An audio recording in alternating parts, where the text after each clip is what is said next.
Hey everyone, kind of want to talk about more of the conceptual side in this video, in kind of like the everyday applications of force, or impulse and momentum, which might ruin some things for you. It always makes me smile thinking about them, so I hope I can share some joy here. So, we've all done this before. We've all gotten some ice. We're going to the beach. It's hot. We want to keep our drinks cold, but you open up the bag of ice and it's one solid giant rock of ice. So that's no good, right? So what do we do before that? Of course, well, you hit it against the floor. But why do we hit it against the floor? Well, if we're going to look at impulse, right, we are looking at our change in momentum, which is mass times my change in velocity, or also equal to my force times time, of course. Okay.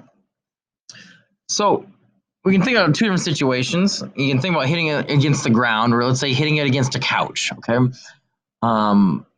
If you hit it against the ground, right, you've got a solid ground, you throw your bag of ice, as soon as it hits, it stops, right? It stops immediately, more or less. Okay. If, however, you were to take your bag of ice and throw it on a cushion of sorts, a couch cushion, okay, you're going to throw it down, and it's not going to stop immediately, right? Like if you ever sit on a cushion, okay, what's that cushion do?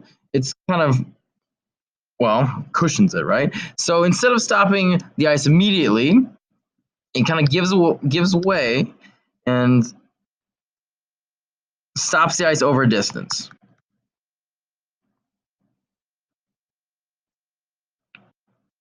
One, two. By doing that, let's take a look at our impulse and see what it does. Okay.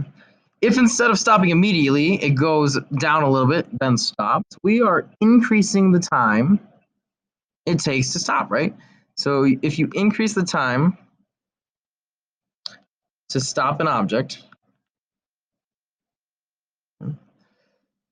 we are not changing the impulse at all, right? Because in this situation, okay, have we changed the amount of ice in the bag? No, we have not. Okay, so mass is the same. Okay. Assuming we drop it from the same height, okay, our velocity when we hit the ground is going to be the same. And so if our velocity when we hit the ground is going to be the same, our change velocity will be the same. Okay. So if our impulse stays the same and our time goes up, what that means is our force our force will decrease, right? And so if our force decreases by throwing it on cushions, that means less force is being applied to the ice. And less force being applied to the ice will prevent those intermolecular forces from breaking, and your ice will stay as one same block, right? So is that what we want? Absolutely not. No. We don't do this. Okay? That's why we use the hard surface like the ground, okay, or a table or counter or something along those lines, okay? Because of it stopping immediately, instead of increasing our time on a cushion, our time has decreased. Momentum, our change of momentum is still the same, therefore our force must increase. Okay? So of course that's why we throw it on the ground. Now, if that doesn't work the first time around, what you might do is throw it against the ground, right? Drop it from a higher distance or throw it, okay?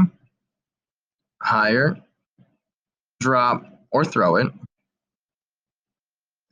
So in terms of our equation up here, okay, we're going to rewrite it down here so it's not so messy. We have our mass times our change of velocity equals force times time.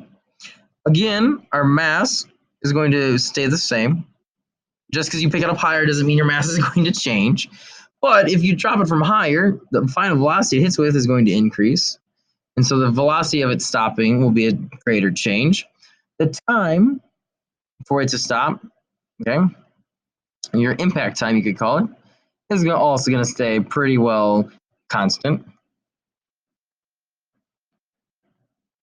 So in turn, the force experienced by the ice bag must increase. Okay, the force experience increases again. Like we said, it's more likely to break apart. Okay, fantastic. Now, the other thing we're going to look at is if you're playing with a friend, you've got a baseball out, you're throwing the ball back and forth, right? And so you've got friend 1 here. And they throw the ball, and the ball goes, and then it is caught over here by this friend. You're having a great time. He's got a big old baseball glove that I'm not going to be able to draw. Perfect. And he's going to catch that ball. So we're looking at who exerts a greater impulse on the baseball, the person catching or throwing, and who exerts a greater force. Well, we know our impulse is equal to mass times change of velocity and force times time. So we're going to start off looking at that first one, okay? The mass of the baseball does not, hopefully, change mid-flight, right? So that's the same. If we look at the initial velocity before the fellow here throws the ball, it is stationary in his hand, so it's 0 meters per second. The final velocity for him after he or for the baseball after he throws it, let's call it, 10 meters per second. Okay. And so if we estimate our baseball's mass to be about equal to 250 grams or 0.025 kilograms, we can calculate that impulse to be 0.25 kilograms times 10 meters per second, which will equal 2.5 kilograms meters per second. Fantastic. If we look at the guy catching the ball, the initial ball in terms of him, the initial velocity for the ball will be 10 meters per second. We're going to assume the ball hits his hand going the same velocity because that makes our lives a lot easier. After he catches the ball, the ball's final velocity will be 0 meters per second this time because he catches it, so it stops moving. His impulse then will be equal to the same mass, 2.5 kilograms. This time it's going to be negative 10 meters per second, right? Because it's final minus initial. So we've got equals 0 meters per second minus 10 meters per second, which gives us negative 10. Okay, so we got negative 10 meters per second equals negative 2.5 kilograms meters per second. Interesting. So overall, the two of them exert the same exact impulse. One just backwards, okay? And so the thrower is increasing the momentum, the catcher is decreasing the momentum, but assuming the velocity is constant, their impulse is the same, just in opposite directions, okay? But if we look at the force now, and this is kind of like the last one, right? The impulse is the same for both. Okay, does it take longer to throw the ball or longer to catch the ball? Well, when you're, what do we do? We did red throwing. When you throw a ball, you start behind your shoulder or above your shoulder, and then you extend your arm out in front of you. When you catch it, the ball hits your glove and you stop, right? So I'm going to say that throwing the ball takes longer.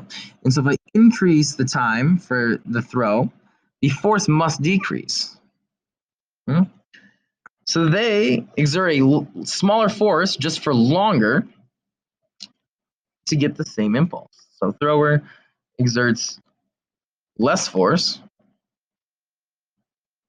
And if you think about this, you don't need a glove to throw the ball because you're not going to hurt your hand throwing the ball. But that's why catching a baseball requires a mitt. Okay. Baseball, a glove. Okay.